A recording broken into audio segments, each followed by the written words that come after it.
Assalamualaikum warahmatullahi wabarakatuh. Halo teman-teman, kali ini saya akan membuat video tutorial menghapus background ataupun latar belakang pada suatu video.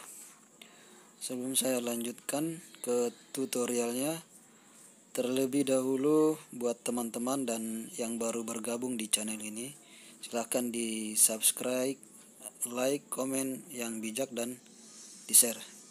Baik, langsung saja ke tutorialnya. Yang pertama adalah kita buka Google Chrome.